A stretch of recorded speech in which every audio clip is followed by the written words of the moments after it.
Hello guys எல்லோருக்கும் வணக்கம். Today topic என்ன அப்படின்னு பார்த்தீங்கன்னா, Titanic film. James Cameron direct பண்ண ஃபில்ம் தான் அது. ஒரு ரொமான்டிக் எபிக் அப்படின்னு சொல்லலாம். ஒரு 11 ஆஸ்கர் அவார்ட்ஸ் வந்து வின் பண்ணியிருக்கு. ஆக்சுவலி நான் மூவி ரிவ்யூ பண்ணல. இந்த படம் வந்து ஒரு பெரிய லெசனை நமக்கு வந்து சொல்லித் தருது. அது என்ன அப்படின்னு பார்த்தீங்கன்னா, ஆக்சுவலி உங்களுக்கு உங்கள அட்ராக்ட் பண்ண ஒரு கேரக்டர்னா என்ன சொல்லுவீங்க? ஆக்சுவலி யார் லக்கின்னு நினைக்கிறீங்க? ம். ரோஸ காப்பாத்துன ஜாக் இருக்காரு. ஸோ, அப்போ ரோஸ் லக்கியா? இல்ல தன்னுடைய பணக்கார மாப்பிள வேணாம் அப்படின்னு சொல்லிட்டு ரோஸ் ஜாக்க தேடி வந்தாங்க இல்லையா? அப்ப ஜாக் லக்கியா? ஐ திங்க் 2 பேருமே லக்கி இல்ல.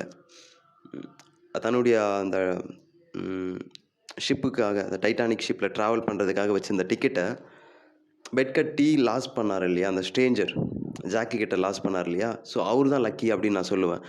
ஏன்னு கேட்டீங்கன்னா, அன்னைக்கு அவர் தோத்து போனதுனால தான் டைட்டானிக் ஷிப்ல வந்து அவரு ட்ராவல் பண்ணல. அப்படி பண்ணியிருந்தாருன்னா, அவர் இறந்து போயிருப்பார். ஸோ, சம்டைம்ஸ் ஃபெயிலியர் கூட நமக்கு சாதகமா தான் இருக்கும். அதனால தோல்வி வந்தா ரொம்ப ஃபீல் பண்ணாதீங்க. Never give up. மறுபடியும் வெயிட் பண்ணுங்க. ஸோ, லவ் ஃபெயிலியர் ஆயிடுச்சுன்னா, ஃபீல் பண்ணவே பண்ணாதீங்க. ஆக்சுவலி உங்களுக்கு டிசர்வ் ஆன ஒரு பாய் ஃப்ரெண்டோ, கேர்ள் ஃப்ரெண்டோ மறுபடியும் கிடைப்பாங்க. வேலை கிடைக்கலனா நெவர் கிவ் அப். ட்ரை பண்ணிட்டே இருங்க. தொடர்ந்து டைப் பண்ணிட்டே இருங்க.